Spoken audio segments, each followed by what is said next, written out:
하나님의 은혜가 이 가정의 달 5월을 맞이해서 여러분 마음을 위로해 주시고 또 힘이 되어 주시고 또 복을 주시기를 간절히 바랍니다. 네.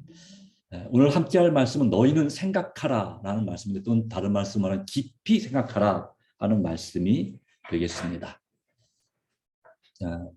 너희는 생각하라.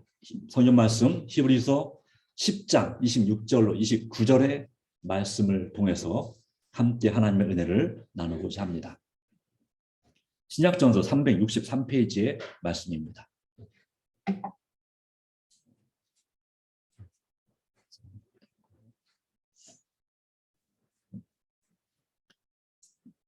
(26절로 29절) 말씀입니다. 우리가 진리를 아는 지식을 받은 후 짐짓 죄를 범한 즉 다시 속죄하는 제사가 없고 오직 무서운 마음으로 심판을 기다리는 것과 대적하는 자를 태울 맹렬한 불만 있으리라. 모세의 법을 폐한 자도 두세 증인으로 말미암아 불쌍히 여김을 받지 못하고 죽었거든. 하물며 하나님의 아들을 짓밟고 자기를 거룩하게 한 언약의 피를 부정한 것으로 여기고 은혜의 성령을 욕되게 하는 자가 당연히 받을 형벌은 얼마나 더 무겁겠느냐. 너희는 생각하라 라고 말씀하고 있습니다. 사실 이 말씀은 우리가 듣기에 그렇게 썩 좋은 말씀은 아니고 왠지 좀 무시무시해 보이고 하나님이 너무 무서운 분인가? 아니 이렇게까지 하셔야 되나? 하는 생각이 들만한 구절이기도 합니다. 또 저도 설교 말씀으로 대언하기가 참 어떤 면에서 곤란할 것 같은 그런 말씀이기도 합니다. 그러나 성경 말씀에는 정말 은혜로운 말씀도 있지만 이와 같은 분명한 이 경고의 말씀도 우리가 새겨 듣고 무시하지 말아야 될 것을 하나님은 말씀하고 계시기 때문에 이 말씀을 오늘 증거하게 되었습니다. 이런 로고를 보신 적 있으시죠? 글을 한 번 해병은 영원한 해병. 네. 그래서 그거에 빗대서 이제 여러 가지 나와서 한 번 누군 뭐 된 사람은 뭐 영원한 뭐 이렇게 하는 것이 많이 있습니다. 근데 그 중에 하나가 또 뭐가 있냐면 이런 말이 있습니다. 한 번 구원은 영원한 구원. 네. 그런데 한동안 그렇게 믿고 있었는데 이제 일반 기독교계에서 이것이 좀 진짜인가 하는 고민이 드는 것 같습니다. 여러 이런 책이 쓰여졌습니다. 한 번 구원은 영원한 구원인가? 진짜 한 번 구원은 영원한 구원인가? 이런 책들이 나오더라고요. 그러니까 외국에서도 나오고 우리나라에서도 나옵니다. 어떻습니까? 한 번 구원받으면 영원히 구원받는 것인가요? 아니면 그렇지 않을 수도 있습니까? 구원을 잃어버릴 수도 있습니까? 네. 이 말씀을 봐서는 이 책 제목을 봐서는 한 번 구원은 영원한 구원인가? 이러면 뭐 아닐 수 있는 거 아닌가 하는 생각이 드는 것입니다. 과연 성경은 무엇이라고 우리에게 가르치고 있는가? 무엇이 진리인가? 이거죠. 네. 한 번 구원은 영원한 구원. 자, 이런 부분에 대해서 우리가 생각해 볼 수 있겠습니다. 그런데 오늘 본문의 말씀을 보면 꼭 그렇지는 않다는 사실을 말씀하고 있죠. 우리가 진리를 아는 지식을 받은 후라고 말씀했습니다. 진리를 아는 지식을 받았다. 구원의 지식은 바로 영생에 이르는 지식이고 그것은 예수님을 믿음으로 받는 구원의 지식입니다. 그 구원을 깨달은 다음에 그 다음에 여기 말씀한 것처럼 짐짓 또는 실수로 어쩌다 보니 죄를 범한 즉 근데 또는 알면서도 죄를 범한 즉 이런 말이 있습니다. 다시는 속죄하는 제사가 없다라고 말씀하고 있는데요. 그러니까 한 번 구원을 받았고 하나님의 은혜를 깊이 체험한 사람이지만 바로 그 사람이 그 구원을 계속해서 성장시켜 나가야 되는데 그렇지 못할 수도 있다는 사실을 보여주고 있는 구절입니다. 사도 바울의 말입니다. 고린도전서 9장 27절 말씀. 내가 내 몸을 처 복종하게 하면 내가 남에게 전파한 후에 도리어 자신이 도리어 버림을 당할까 두려워함이로다라고 말씀하고 있습니다. 기독교 역사 가운데서 예수님 다음으로 제일 복음을 많이 전하신 분이 누구죠? 사도 바울입니다. 네, 가장 넓은 지역에 가장 많은 영혼, 어쩌면 예수님보다 더 큰 일을, 선교 사업 측면에서는 더 큰 일을 한 사람이 사도 바울입니다. 가는 곳마다 교회를 세웠습니다. 이방인 지역에 지금보다 훨씬 더 전도하기 어려운 지역, 각 도시마다 각자 섬기는 신이 있어요. 그리스 로마 신화에 나오는 그 12가지 신 외에도 수많은 신들이 있습니다. 그 동네에서, 그 도시에서 그 신을 안 섬기는 사람은 다 직장도 직업도 얻기 어렵고 쫓겨나기 쉬운, 그러한 아주 어려운 가운데 있는 사람들에게 사도 바울이 복음을 전한 것입니다. 그리고 그들이 그 가운데서 예수의 도를 깨닫고서 정말 영원한 생명을 얻기로 결심하고 목숨도 아까워지 않고 하나님을 섬기는 그런 수많은 교회가 생겼는데, 그중 한 교회도 뭐냐면 고린도 교회입니다. 고린도 교회는 그 그리스에서도 우상 숭배와 타락과 환락의 도시로 아주 유명한 도시가 고린도입니다. 가서 가이드 선생님에게 얘기를 들어봐도 마찬가지고, 정말 대단한 도시입니다. 거기는 그 모든 여자들은 그 다른 지역 사람들이 결코 데려가지 않을 여자들이 돼버리게 만드는 그런 그 우상 숭배의 제도가 있습니다. 그러다 보니까 그 자기랑 결혼하는 사람들이 이미 다른 사람들에게 다 이제 바쳐버린 바된, 더럽혀진 바된 그런 것 때문에 이 고린도 남자들은 맨날 술로 지내서 알코올 중독자가 제일 많은 도시가 고린도입니다. 그러니까 여자들은 여자들대로, 남자들은 남자들대로 완전히 정말 진짜 마치 소돔 고모라 못지않은 그런 도시가 바로 고린도. 그곳에도 기독교가 섰습니다. 그 도시에도 기독교가. 이렇게 복음을 전한 이 사도 바울이 뭐라고 말합니까? 내가 내 몸을 쳐서 복종하게 한다. 절제한다. 내 자신을 자만하지 않고 겸손하게 내 자신을 다스리고자 한다 하는 것입니다. 왜 그럽니까? 남은 구원하고 내가 버림을 당할까 두려워함이라 걱정한다라고 말씀하고 있습니다. 이 말씀은 한 번 구원은 영원한 구원이란 말이 반드시 맞는 말은 아닌 것을 보여주고 있는 것입니다. 사단의 유혹과 시험 때문에 우리가 그 구원을 잊어버리도 또 놓쳐버릴 수도 있다는 사실을 보여주는 것입니다. 한순간 성질을 못 참아서 구원 열차에서 내려버리면 더 이상 기회가 없다, 이런 얘기가 될 수도 있는 거죠. 그렇기 때문에 고린도전서 15장 31절에 사도 바울은 뭐라고 얘기하냐면, 그의 자랑이 뭐냐면 나는 날마다 죽노라 하는 것이에요. 날마다 죽는다는 의미는 무슨 뜻일 것 같습니까? 날마다 죽는다. 내 자아를 높이고 드러내고 내 자랑, 내 맛에 사는 것이 아니라, 내 잘난 맛에 사는 것이 아니라 아침마다 또 저녁마다 밤마다 내 자신을 하나님 앞에 회개하고 굴복시키고 주님 안에서 성령의 감동으로 다시 사는 사람. 내 자신이 깨지는 경험, 내 체면과 자존심이 무너지는 경험을 한다고 하는 것입니다. 이 세상에서 살아가려면 자존심을 세워야 되는 세상 아닙니까? 자존심을 지켜야 되고 내가 인정받아야 되는데, 이 그리스도인 신앙은 반대처럼 보여집니다. 나는 날마다 죽노라. 날마다 살아도 괜찮은데 날마다 죽노라고 말하고 있어요. 그런 모습을 볼 때, 이 사도 바울의 모습을 볼 때, 기독교인으로 계속 살아야 되나요? 하는 생각이 들지 않습니까? 자, 아무도 대답 안 하시지만, 그럼에도 불구하고 기독교인으로 살고 싶은 이유는 무엇입니까? 날마다 죽으라고 말씀하시는데, 자, 그럼에도 불구하고 우리는 세상에서 하나님 없이 사는 삶보다, 내 자신이 살아서 그렇게 있는 삶보다 훨씬 더 가치 있고, 훨씬 더 소중하고, 훨씬 더 의미 있고, 또 훨씬 더 행복한 삶을 살 수 있기 때문에 우리는 그리스도인으로서 사는 것입니까? 이것도 별로입니까? 네. 네. 더 뜨겁고 더 간절한 마음이 우리에게 있어야 되는 것이 사실입니다. 그렇습니다. 세상에서 내 잘난 맛에 사는 경우에 그 결과 끝은 뭐냐면 아무도 함께하지 않는 삶입니다.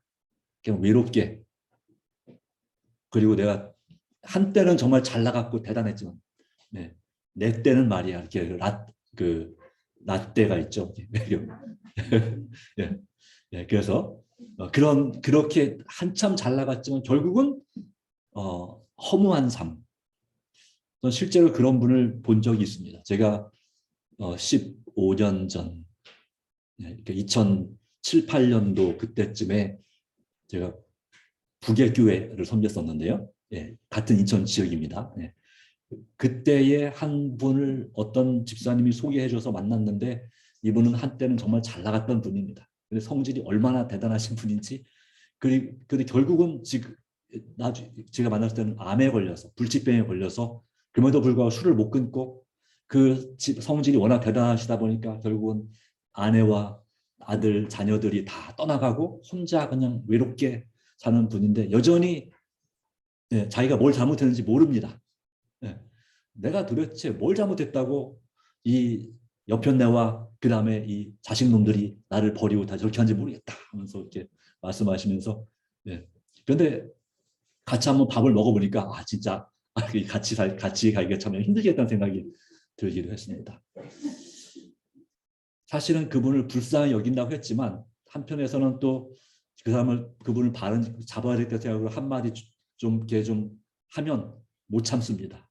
다시는 우리 집에 오지 말라고. 그럼 그 다음에 예, 또 갑니다. 또 가서 같이 또 밥 먹고 하는데 결국은 그분이 돌아가셨습니다. 그분을 주님께 인도했으면 정말 좋았겠지만 그것도 성공하진 못했던 것 같습니다. 참 안타까운 일입니다. 그런 삶을 살 것인가 아니면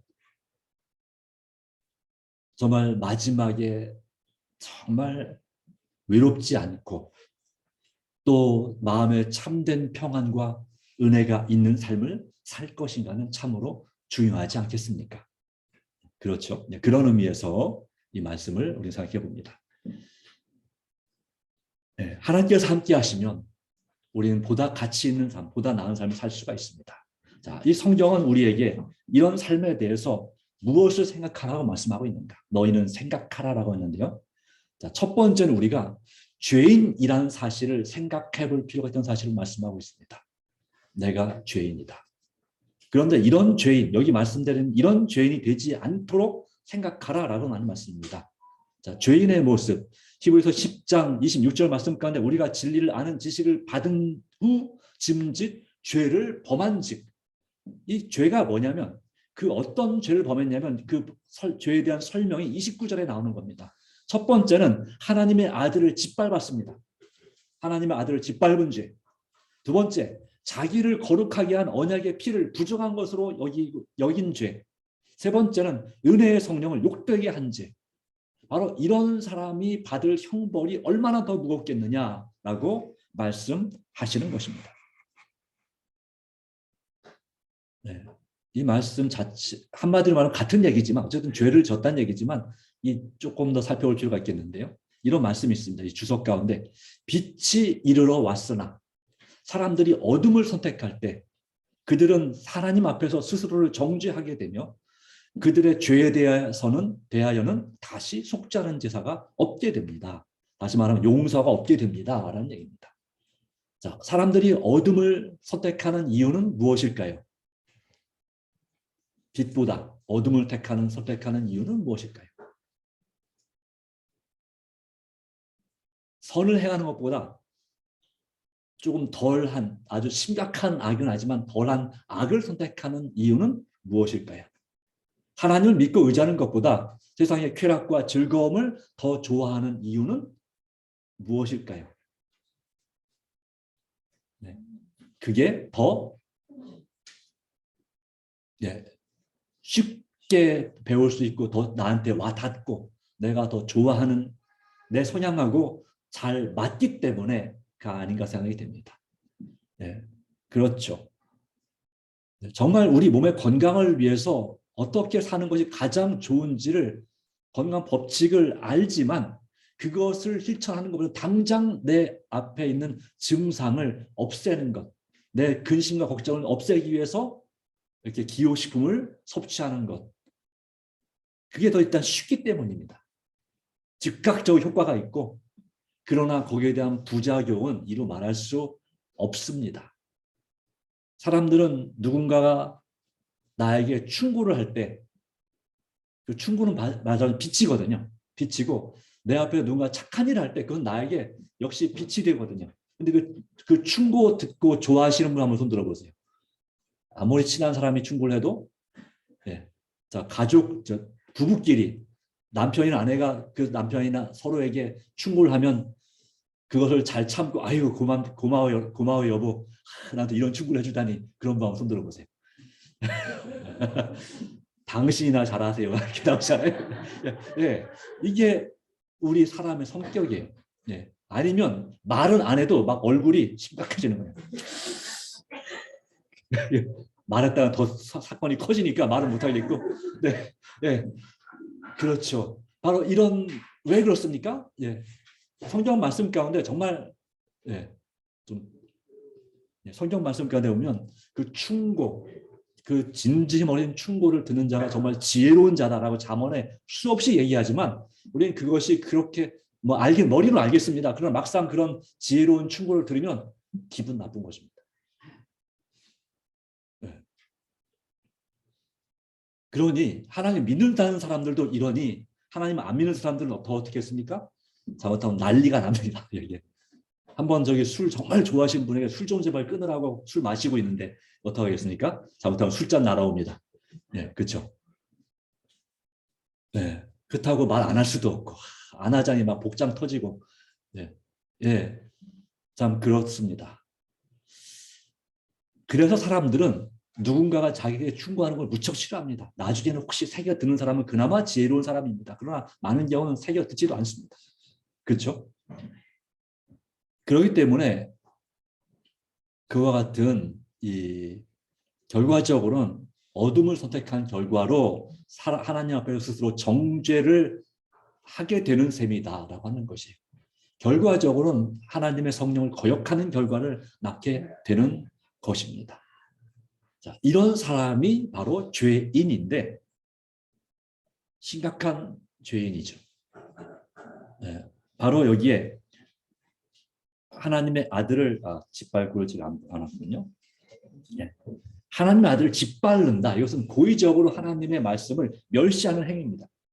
하나님의 말씀과 그다음 하나님의 은혜를 받아들이고 결심했지만, 또 한때는 내가 경멸하는 것을 정말 감사한다고 얘기했었지만, 그러나 그것을 정말 결과적으로는 여러 가지 따져본 결과 나는 하나님의 말씀, 바로 예수님의 그 나에게 주시는 그 성경의 말씀과 권면들을 무시하기로 결심한 것이 바로 짓밟는 것입니다. 하나님의 아들, 그분의 사랑과 은혜와 모든 희생을 다 필요 없어. 예수 믿어봐야 정말 다 아무것도 아니라는 그런 마음으로, 예, 그냥 복이나 주시하고 교회를 다니는 바로 가인의 상태가 이것입니다. 그리고 부정한 것으로 하나님 언약의 피, 하나님의 언약의 예수 그리스도의 언약의 피는 우리에게 믿으면 살고 믿지 않으면 죽는다고 하는 아주 중요한 언약 축복과 언약 저주의 귀한 말씀이 적혀 있는 것이 바로 언약의 피입니다. 그 언약은 하나님과 사람 사이에 맺는 약속이죠. 그리고 하나님은 그 약속을 반드시 지키십니까? 안 지키십니까? 약속을 반드시 지키십니다. 그 약속 가운데서 주신 그 언약의 피를 부정한 것으로, 언약은 원래 거룩해지는 것입니다. 피를 뿌리면, 피를 짐승의 하나님 앞에 제사 드린 그 제물의 피를 뿌리면 받으면 사람이 거룩해지는데, 그걸 부정한 것을 여긴다. 네. 내가 더 의롭다고 생각하는 것이죠. 하나님의 약속보다는 내 약속과 내 믿음을 더 중요시하는 그런 삶이 바로 그런 교만한 마음이 부정한 것을 여긴다는 말입니다. 그래서 하나님의 사랑을 거절하는 것입니다. 비속한. 그런 사람은 그 선물이 지닌 최상의 가치를 깨닫지 못하는 것입니다. 하나님께서 나에게 주신 선물과 내 자신이 하나님 보시기에 얼마나 귀중한 존재인가를 깨닫지 못하는 사람이 바로 이 하나님의 언약을 부정한 것을 여깁니다. 하나님 믿는 것을 믿긴 믿지만 그것보다 다른 것을 더 중요하게 여기고 믿는 사람들로부터 상처를 입을 때 그것이 그리스도인의 모습이 어떻게 보면 가증하게 보이는 것이죠. 헛것처럼 보이는 것입니다. 그래서 그런 하나님의 은혜를 깊이 체험하고 구원을 경험했을지라도 하나님을 떠나는 경우가 이런 경우인 것입니다. 그럼에도 불구하고 우리 하나님께서는 은혜의 성령을 거역하지 않기를 간절히 바라시죠. 우리에게 끊임없이 은혜를 주시고 우리를 위해서 기도하시는 하나님의 역사가 있음을 기억하시기 바랍니다. 자, 이런 사람의 태도, 그 선물이 지닌 최상의 가치를 깨닫지 못한 사람의 태도는 마치 성경에 나오는 진주장사와 바타에 감추인 보화를 발견하는 사람의 태도와 완전히 다른 모습이다라고 하는 것입니다. 마태복음 13장 45, 46절 말씀은 이렇게 기록합니다. 예수님께서 말씀하셨죠. 천국은 마치 좋은 진주를 구하는 장사 같으니 극히 값진 진주 하나를 발견함에 자기 소유를 다 팔아 그 진주를 사느니라. 네. 왜 그 소유를 다 팔아 진주를 샀을까요? 왜 그러고 싶을까요? 네, 가족들이 정신 나갔냐고 할지도 모르는데, 미쳤냐고 할지도 모르는데 또 불구하고 그걸 다 무시하고 그 진주의 값어치를 알아보고 그 값어치를 나한테 진주를 팔려는 사람의 그 부르는 값에 비해서 원래 이 진주가 그보다 10배, 100배는 더 비싼 귀한 값어치가 있다는 사실을 알아보는 사람은, 또 보석도 마찬가지겠죠. 네. 그렇게 알아보는 사람은 정말 그 소유를 다 팔아서라도 그걸 사는 것이 가치 있다 여기는 것입니다. 그런 가치를 가지고 그렇게 진주를 사는 것입니다. 자, 그런데요, 이런 말씀이 있습니다. 주님을 첫째로 높이자 책 48페이지 말씀 가운데 예수께서는 큰 가치가 있는 진주 하나를 얻기 위하여 죽으셨습니다. 큰 가치가 있는 진주 하나를 얻으려고 십자가에 죽으셨다는 것입니다. 여러분, 근데 그 큰 가치가 있는 진주 하나가 무엇일까요? 또는 누구일까요? 예. 저는 이렇게 해석을 했습니다. 그 진주는 누구일까요? 바로 우리 자신입니다. 여러분 자신입니다. 네. 예수님은 이 세상에 오로지 여러분 한 사람만 죄인이고 한 사람만 정말 죽을 수밖에 없는 존재랄지라도 여러분의 가치를 어떻게 본다고 하는 것입니까? 똥처럼 보는 거 아닙니다. 배설물처럼 여기는 것이 아니라 바로 여러분을 큰 가치가 있는 진주 하나처럼 여러분을 귀하게 보신다는 사실을 기억하시기 바랍니다. 그리고 그 여러분 한 명을 살리기 위해서 예수님은 그렇게 기꺼이 죽으셨다는 사실을 기억하셔야 할 것이라고 믿습니다. 네, 그 가치 있는 진주가 누구라고요? 우리 자신입니다. 바로 우리 자신의 가치를 우리 하나님께서 여러분에 대해서 생각하는 것처럼 그렇게 귀하게 여긴다면 얼마나 좋을까요? 근데 우리는 우리 자신의 가치에 대해서 하나님께서 나를 보는 가치처럼 여기지 않고 진화론적인 사고방식으로 그렇게 대하는 것이죠. 진화론적인 사고방식은 무엇입니까? 내가 돈 많고 내가 힘이 있고 내가 또 가진 재산뿐만 아니라 사람들에게 영향력과 여러 가지가 정말 대단히 좋은 영향력을 행할 수 있고 내가 만약에 지방선거에 나가면 잘하면 내가 당선도 될 수 있을 정도의 그런 위치에 있는 사람이고 또 내가 정말 공부를 정말 머리가 좋아서 잘해서 S대 이렇게 나온 사람이고 네. 나는 대단한 사람이라고 생각하는 사람이 얼마나 될까요? 우리나라 인구 5,100만 명 중에 100만 명이나 될까요? 100만 명이 되면 대단히 많은 거죠, 사실은. 네, 안 되죠, 그 정도도. 네, 그러니까 우리나라 인구 대부분의 사람들은 내 자신의 가치를 원래 하나님께서 보아주시는 가치에 비해서 상대적으로 어떻게 생각한다고 하는 것입니까? 아주 적은 가치로 생각을 한다고 하는 것입니다. 여러분 자신에 대해서는 어떻습니까? 하나님께서 여러분 한 명만을 위해서 십자가에 죽으시도록 예수님을 보내셨다면 그렇게 사랑하신다면 여러분 그걸 받아들일 수 있겠습니까? 네. 사실은 이것은 참 귀한 거지만 그럼에도 불구하고 우리가 예수님을 끝까지 거역한다면 바로 성령을 거역한다면 어떻게 된다고요? 마태복음 12장 32절 이 세상과 오는 세상에서도 사하심을 얻지 못하리라고 말씀하고 있습니다. 우리를 그렇게 귀하고 가치 있게 보시는 분이 계시고 그래서 우리가 그런데 가치는 있는데 뭐냐면 아직 완벽하게 다듬어진 보석이 되지 못한 것입니다. 그 원석에 가깝습니다. 원석. 그 원석은 만약에 한 이만한 보석 하나, 제 엄지손가락만한 보석 하나 만든다면 얼만큼의 원석이 필요할까요? 네. 최소한 이 주먹만큼은 커야 되겠죠. 아니면 더 크든지, 이게 크든지. 네. 그 중에서 이게 갈아내고 쪼개서 이런 정말 이 조그만, 또 여러분 손에 낄 수 있는 그런 반지, 그거 하나를 위해서도 얼마나 많은 분이 갈려나가고 녹여나가고 그렇게 되는지 여러분 아셔야 됩니다. 바로 우리가 그런 과정이 필요한 겁니다.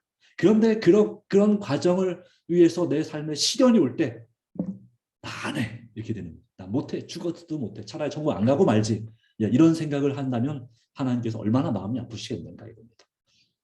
그런데 우리는 안타깝지만 우리가 그러고 산다는 것이죠. 그래서 성령을 거역하는 우리의 모습을 보여주고 있습니다. 성령께서는 로마서 8장 26절에 우리의 연약함을 그래서 도와주십니다. 여러분 자신만 생각하면 모든 걸 다 포기하고 싶지만 그것이 아니면 바로 우리를 도와주시는 분이 계심을 인해 감사하시기 바랍니다. 오직 성령이 말할 수 없는 탄식으로 우리를 위해 친히 간구하시느니라. 우리는 너무 때때로 힘들고 어려워서 마땅히 기도할 바를 어떻게 기도해야 될지도 모르겠고 어떤 때는 정말 기도할 생각조차도 안 듭니다. 그럴 때 우리는 어떻게 될까요? 네, 그럴 때도 우리는 기도해야 됩니다. 하나님, 나는 솔직히 지금 기도할 생각조차 안 듭니다. 뭐라고 기도할지 모르겠습니다. 도와주십시오. 그런데 이미 우리가 이렇게 기도하기 전에 이미 우리를 위해서 기도하고 계시는 분이 계시다는 거죠. 8장 26절, 8장 또 조금 더 한 10절 정도 뒤에 가면 37절인가요? 거기에 예수님께서 또한 우리를 위해서 간구하십니다. 기도하십니다. 돕기 위해서. 자, 두 번째는 바로 생각해 보면 형벌입니다. 형벌. 그래서 우리를 위해 간구하시는 예수님을 의지하고 이 형벌을 너무 무서워하지 않게 되기를, 또 거기에만 너무 매여버리지 않게 되기를 간절히 바랍니다. 자, 형벌. 아니 성경에도 형벌이 있습니다. 그죠? 아니 그래서 어떤 교회에서는 이런 것은 그냥 하나님께서 우리에게 좀 겁주기 위한 거죠. 정신 차려서 하나님을 잘 믿게 하기 위한 거지 실제로는 이런 형벌이 없다라고 주장하는 사람들도 있습니다. 근데 여러분 실제로 형벌이 있을까요? 없을까요? 자, 현재 불타는 지옥이 있을까요? 없을까요? 있다는 분도 있고 없다는 분도 있습니다. 자, 네. 우리 재림교회의 가르침은 일반 교회 가르침보다는 조금 더 나을지도 모르겠습니다. 이런 지옥에 대한 입장에 있어서는 일반 대부분의 교회에서는 불타는 지옥이 현재 존재한다고 가르칩니다. 그 가르침 때문에 예수 믿으면 천당 가지만 천국 가지만 예수 안 믿으면 지옥, 예수 천당, 불신 지옥 많이 들어보셨죠. 그것 때문에 사람들이 기독교라고 안 부르고 다르게 부르는 이유가 있어요. 그렇게 믿는다는 사람들이 하는 짓을 보니까 우리랑 다를 것도 없고 아니면 우리보다 못하네 하는 삶을 살아가는 모습을 볼 때에 사람들이 더 기가 막히게 하는 것이죠. 그리고 많은 사람들이 이 영원히 불타는 지옥, 현재도 불타고 있는 지옥이 있다는 가르침 때문에 많은 사람들이 하나님을 떠나서 세상에 무신론자로 살아가는 사람들이 참으로 많다는 사실도 기억해야 됩니다. 그러나 우리 재림교회의 성경에 대한 해석은 바로 영혼 불멸 사상을 믿지 않기 때문에, 또 정말 하나님이 정말로 자비로우신 영원한 사랑을 가지신 분이시라면 그분이 어떻게 우리 인간 부모도 못할 짓인 영원히 고통받는 지옥을 그 그분의 자녀들에게 선사할 것이냐라고 하는 것입니다. 자녀를 정말 사랑하는 부모가 그 자식이 정말 죽을 죄를 지었다. 예를 들자면 실수로든지 고의로든지 누군가를 죽였다고 칩시다. 그럼 그 죄에 대해서 물론 부모가 무릎 꿇고 빌고 하겠지만 그 죄를 지은 그 자식을 영원히 안 보겠습니까? 영원히 죄인 취급하겠습니까? 그럴 부모 있습니까? 없죠. 예. 인간 부모는 심지어는 그 자식이 다시는 아버지랑 안 보겠다고 또 어머니랑 안 보겠다고 인연을 끊어서 막 수십 년 끊고 살아도 여전히 그 아버지 어머니 마음가는 죽을 때까지 그 못된 자식이 그 마음에 남아 있는 겁니다. 남아 있는 겁니다. 예, 그 아들이 장문의 편지를 보내왔습니다. 아버지가 어렸을 때 나한테 이런 잘못을 했고 이렇게 내 마음을 아프게 했고 이렇게 화를 나게 했고 이렇게 몇 장 이거보다 더 많이 써왔다고 칩시다. 그러면 여러분이 아버지도 여러분이 어머니라면 여러분 자식이 이렇게 내가 생각도 안 나는 것들과 이렇게 나한테 잘못한 걸 아시죠? 인정하셔야 되겠죠? 이렇게 편지를 써서 보내왔다면 여러분 어떻게 반응하겠어요? 이런 이렇게 했어요? 네. 당장 전화해. 뭐 이렇게 하겠어요? 아니죠. 네. 예. 참 별걸 다 기억하는구나. 처음엔 좀 많이 서운할 겁니다. 그렇지만 내가 그 자식을 위해 기도하고 있는 부모라면 그 자식에 대해서 그것을 그렇게 그래 그럴 수도 있지. 사랑은 내리 사랑이니까 네가 어떻게 나를 알겠냐. 네. 그렇게 해서 이해하고 용서하는 마음이 있을 것입니다. 그런데 하나님이 그보다 못하시단 말입니까? 그런 우리 부모, 우리 자신보다 하나님의 사랑이 더 헛거란 말입니까? 아니지 않습니까? 바로 그분은 여기 지금 성경 말씀 자체를 아주 무섭게 써놨어요. 말 그대로. 예. 맹렬한 불이 있다. 심판을 기다리는 것과 대적하는 자를 태울 맹렬한 불만 있으리라. 라고 말씀하고 있어요. 이 말씀은 상당히 저 예수 잘못 믿으면 큰일 나겠다는 생각이 들 만큼 그렇게 되는 부분이지만 사실 이것은 하나님의 사랑의 경고입니다. 그래서 하나님께서는 영원히 불타는 지옥을 현재 만들어 놓지 않으셨다고 하는 것입니다. 그러나 불타는 지옥이 있을 것인가? 분명히 한 번은 있습니다. 최후의 심판이라고 하는 예수님 재림 이후에 있을 그 한 번의 그 불의 형벌은 반드시 있습니다. 네. 그러나 그 형벌에 완전히 압도되지 않기를 바랍니다.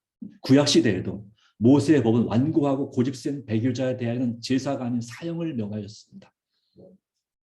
나답과 아비후 어떻게 보면 좀 심해 보이지만 하나님께서 금하신 불을 술에 취해서 그 불을 구별하지 못하고 거룩함을 구별하지 못하고 불을 들이다가 죽임을 당했습니다. 그가 지도자였기 때문에 그런 막중한 책임을 져야 했습니다. 그러나 그의 자녀들은 죽지 않았습니다. 고라와 다단과 아비람 그들은 모세와 아론에게 반역을 했습니다. 그런데 정말 나가기도 정말 많이 나갔습니다. 그와 함께한 공만 250명의 장로들 그들도 하나님 앞에 심판을 받아 죽게 되었습니다. 바로 그들이 하나님 앞에 향로를 가지고 향로가 기도잖아요. 기도를 드리고 하지만 그 마음속에 정말 회개하는 마음이 아니라 교만한 마음과 그리고 반역하는 마음이 있었기 때문에 그들의 제사는 받을 수가 없었습니다. 바로 하나님께 원하시는 제사는 상한 심령이고 정말 회개한 마음을 나타낸 만큼만 가치가 있는 것이기 때문이라고 말씀하고 있습니다. 이런 형벌이 있습니다. 모세의 법안에서 가장 가혹한 형벌은 사형이었습니다. 이 마지막 날에도 이 소멸하는 불은 영원한 생명을 빼앗아 갈 것입니다. 첫째 사망으로부터의 부활은 있지만 둘째 사망으로부터의 부활은 없습니다. 그러기에 두 번째 죽음은 훨씬 더 중한 형벌이 있다는 사실은 그것은 맞는 얘기입니다. 그러나 주님은 바로 이런 형벌 앞에서 우리에게 말씀을 주시는 것입니다. 야고보서 2장 12절 말씀. 너희는 자유의 율법대로 심판받을 자처럼 말도 하고 행하기도 하라 라고 말씀하고 있습니다. 언젠가는 이 세상에 하나님께서 우리 모든 것을 다 촬영하시고 다 기록하시고 그러는 이유는 벌 주기 위한 것이 아니라 어떻게든지 우리를 깨우쳐서 구원받게 하시는데 그렇기 때문에 우리는 하나님의 율법대로 심판받을 자처럼 말도 하고 행하기도 하라는 말씀은 우리에게 주시는 은혜이고 권면인 것입니다. 그래서 우리가 주님 안에서 망하지 않고 악인의 죽는 것을 기뻐하지 아니하시는 모든 사람이 다 예수님 믿고 구원받기를 바라시는 우리 주님의 마음을 깨닫게 되기를 간절히 바라시는 것입니다. 이것이 바로 형벌을 말씀하신 최후에는 결국은 심판이 있다 하는 것을 기억하기 원하십니다.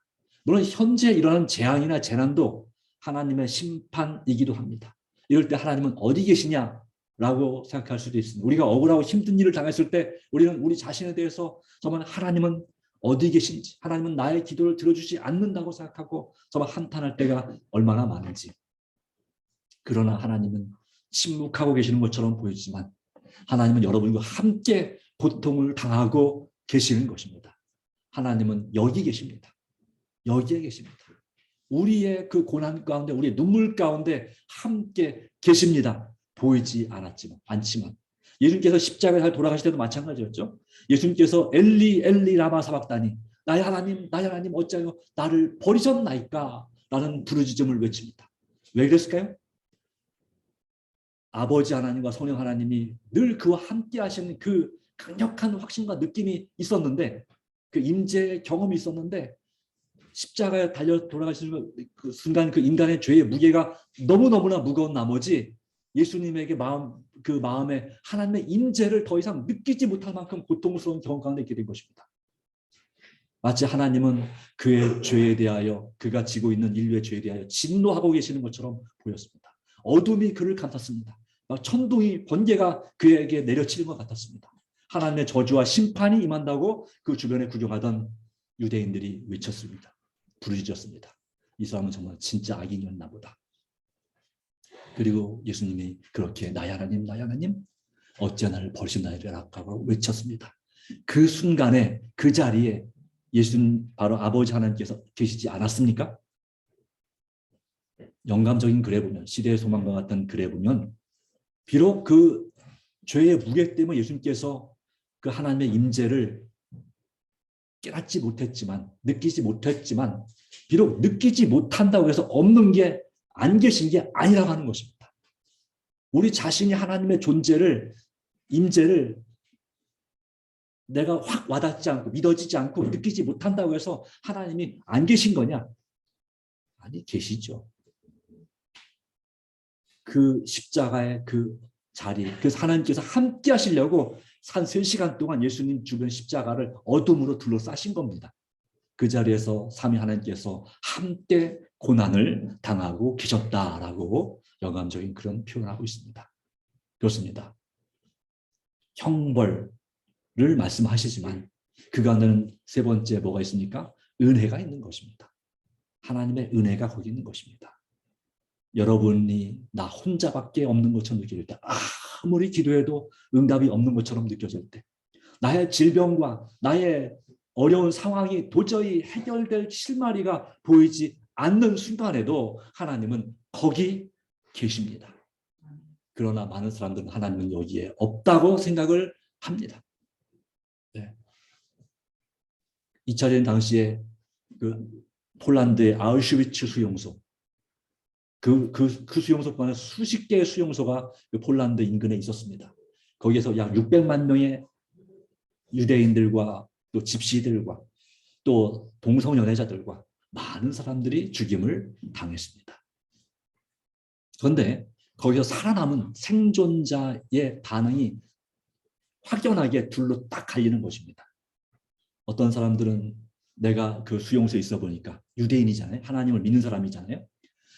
한때는 유대인 랍비도 했던 사람이에요. 상당히 유대인 사회에서 존경받는 사람인데 그 사람이 내가 그 수용소에 살아남고 보니까 하나님은 안 계시더라. 내가 편할 때는 계셨는데 내가 정말 어렵고 죽을 것 같을 때는 하루하루 언제 죽을지 모르는 두려움 가운데 하루하루 연명할 바로 그때 하나님은 그 자리에 안 계시더라라고 강연을 하고 다녔어요. 책도 썼어요, 그분이.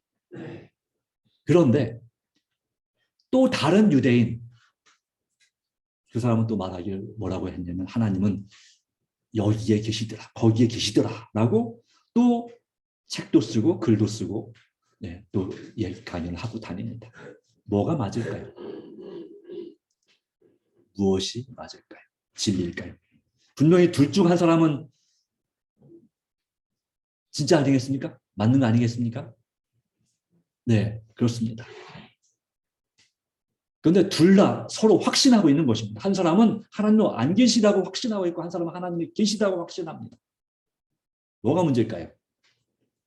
네, 하나님의 은혜를 체험했고 하나님이 어떤 분인지를 아는 분은 하나님이 계시다고 확신할 수 있습니다.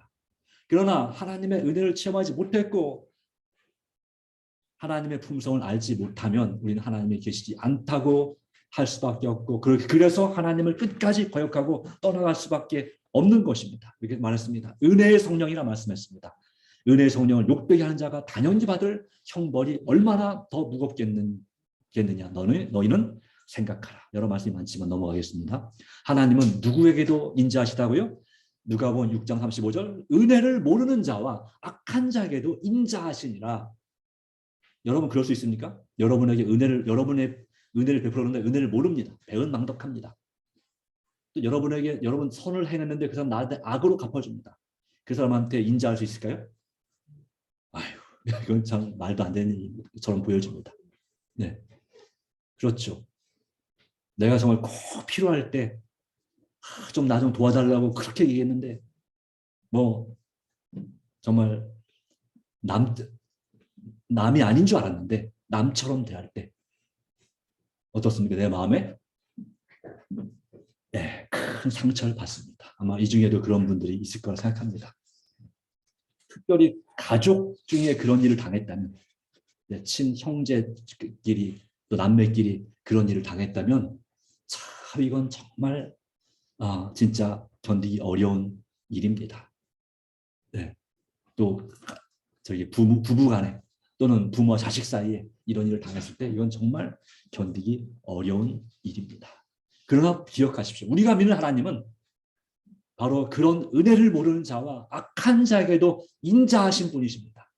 그렇다면 우리가 그분을 믿는 사람들로서 그분을 닮아야 되지 않을까요? 정말 우리 예수님을 하나님을 닮아야 되지 않을까요? 네, 우리에게 모를 때는 책임을 지지 않으십니다. 자, 넘어가겠습니다. 분명한 것은 죄인들을 참으로 사랑하십니다. 그러므로 우리도 서로 사랑해야 될 줄로 믿습니다. 그러기에 우리는 하나님께 주시는 은혜를 받아야 될 줄로 믿습니다. 이것이 하나님의 은혜입니다. 우리에게 여전히 하나님의 은혜는 소멸되지 않았습니다. 우리를 베푸시고 우리는 주님 안에서 정말 믿음의 눈으로 주님을 바라보는 데 익숙해지기를 간절히 바랍니다.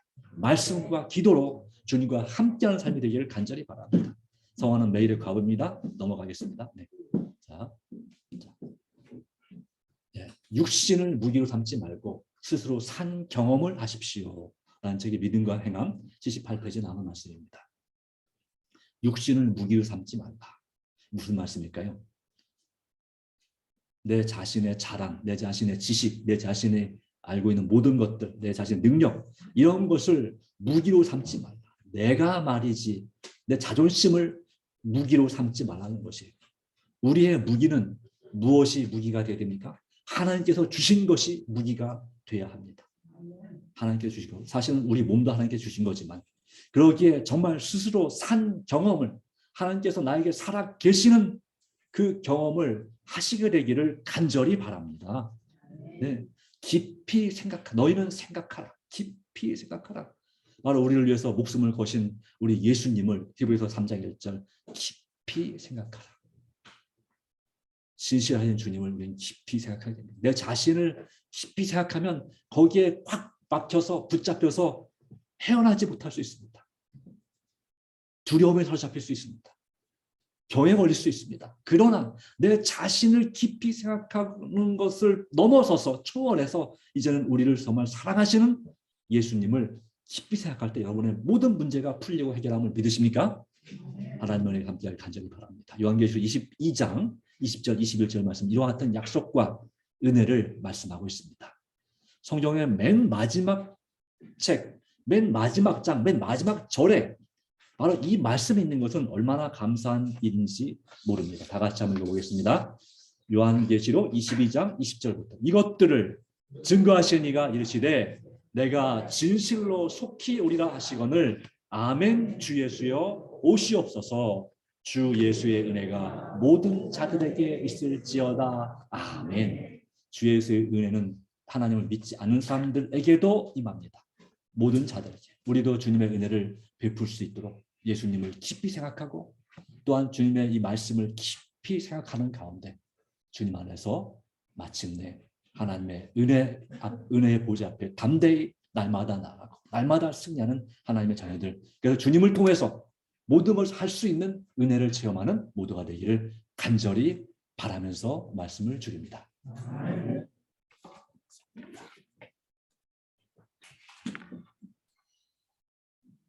우리를 참으로 사랑하시고 귀하게 여기신 하나님 아버지 주신 은혜 감사드립니다. 주님 안에서 우리에게 말씀하신 너희는 생각하라. 깊이 생각하라.